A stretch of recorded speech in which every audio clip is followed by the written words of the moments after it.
पहले हम लोगों ने मोशन के बहुत सारे टॉपिक को क्लियर करते हुए मोशन चैप्टर को हम लोगों ने क्लियर किया था, जिसमें कि हम लोग न्यूमेरिकल्स को भी साथ में लेके चले थे। आई होप कि आप लोग मोशन चैप्टर को काफ़ी अच्छे से समझ गए होंगे। तो अब मोशन को डील्स कंप्लीट करते हुए अब हम लोग एक नया चैप्टर की ओर बढ़ते हैं, जो कि फोर्स है। ओके, अब फोर्स को भी उसी तरीके से हम लोग एनर्जेटिक वे से पढ़ेंगे और बहुत ही इजी लैंग्वेज से समझाने की कोशिश है। उम्मीद है कि आप लोग को अच्छा लगेगा और आप लोग को भी इजी लगेगा समझने में। अगर अच्छा लगे तो एक लाइक कीजिएगा ज़रूर और चैनल को सब्सक्राइब करके सपोर्ट भी करना ना भूलें। तो चलिए, वेलकम एवरीवन, आप सभी का वेलकम है आपका अपना यूट्यूब चैनल में।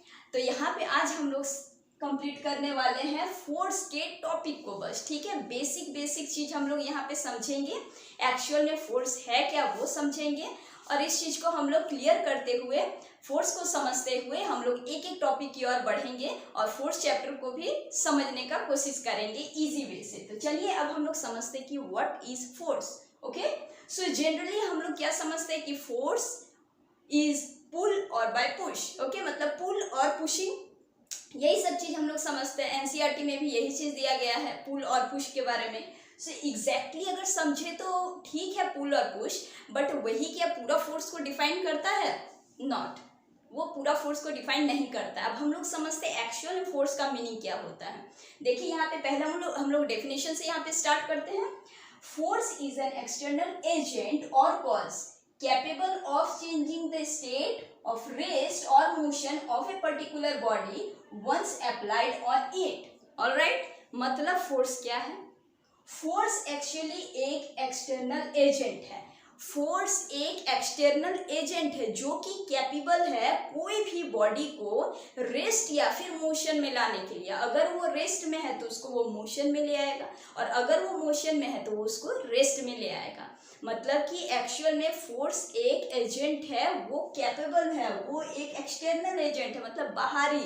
आप उसको बाहरी वे से अगर दीजिएगा, अगर कोई भी ऑब्जेक्ट अगर रेस्ट में है, हम लोग उसको एक्सटर्नल अगर एजेंट अगर दें तो वो मोशन में आएगा। और अगर वो मोशन में चलता आ रहा है और आप जाकर के ऐसे हाथ दे करके रोक दीजिएगा तो वो रेस्ट में आ जाएगा। समझ रहे चीज़ को? एक्चुअल में ये चीज़ है, यहाँ पे एक्सटर्नल एजेंट है। इस चीज़ को हम लोग और ज़्यादा क्लैरिफाई करेंगे। एक एग्जाम्पल हम लोग लेंगे यहाँ पे, कुछ हम लोग यहाँ पे इफेक्ट्स लेंगे इसको।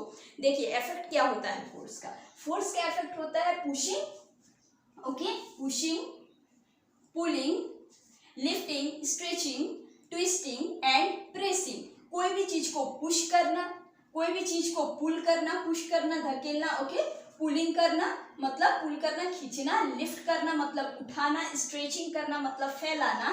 ट्विस्ट करना मतलब घुमाना और प्रेस करना मतलब दबाना। ये सब चीज हम लोग जितना भी हम लोग करते हैं, इसमें क्या होता है, इसमें फोर्स लगता है। तो फोर्स किस वे से लगता है? एक एक्सटर्नल एजेंट का वे से लगता है, एक बाहरी एजेंट के वे से लगता है ना। हम लोग बाहरी मतलब कि हम लोग एक्सटर्नली उसको करते हैं तभी तो होता है। क्या ऐसे एक बटन ला देंगे कि अपने आप के वो हो जाएगा उसमें प्रेस? नहीं ना होगा, हम लोग जब तक नहीं इसको प्रेस करेंगे। Same to same that on push और पुल, ट्विस्टिंग, ये सारे, स्ट्रेचिंग भी हो गया, ये सारे एक्सटर्नल एजेंट हम लोग देते हैं तो वो होता है, ठीक है। तो उस बॉडी पे मतलब कि समझ रहे हैं, तो उस बॉडी को चेंज करता है। अगर वो मोशन में है तो रेस्ट में लाएगा, रेस्ट में है तो मोशन में लाएगा। यहाँ पे एग्जाम्पल अगर समझते हैं तो प्रेसिंग बटन जो कि हम लोग समझें, और stretching rubber bands. Rubber band को स्ट्रेचिंग जो हम लोग जो करते हैं उसमें भी चेंजेस आता है, ठीक है, with the help of force में। देखिए एक और चीज यहाँ पे क्या समझने वाला चीज है, काफी इंपॉर्टेंट पॉइंट है। वेक्टर एंड स्केलर क्वांटिटी समझाया हुआ आप लोग देख सकते हैं। So force is a vector quantity. Force जो है वो वेक्टर क्वांटिटी है। Why it is vector quantity? Because force में मैग्नीट्यूड भी है एज वेल एज डायरेक्शन भी अप्लाई होता है। किस तरीके से भाई? मैग्नीट्यूड तो इसका है ही है, डायरेक्शन में इसका क्या इंपॉर्टेंट रोल है समझते हैं हम लोग। समझिए यहाँ पे कि अगर कोई ब्लॉक है, ये समझिए कि यहाँ पे कोई ब्लॉक है, ठीक है, ये 5 kg का एक ब्लॉक है और इसमें हम लोग जब तक 10 न्यूटन फोर्स नहीं देंगे वो अपना जगह से नहीं हिलेगा, ठीक है। अगर मान लीजिए कि ये मार करिए तो इसमें कम ये है ना मास है, तो इसका वेट कम है, मास इसमें कम है, तो हम लोग इसको थोड़ा सा भी अगर देते हैं अगर फोर्स तो ये चला जाएगा। समझिए कि ये बॉक्स है, ये 5 kg का है, इसमें हम लोग 10 न्यूटन अगर फोर्स अगर देंगे तो ही वो अपनी जगह से रिप्लेस करेगा अनदर जगह में।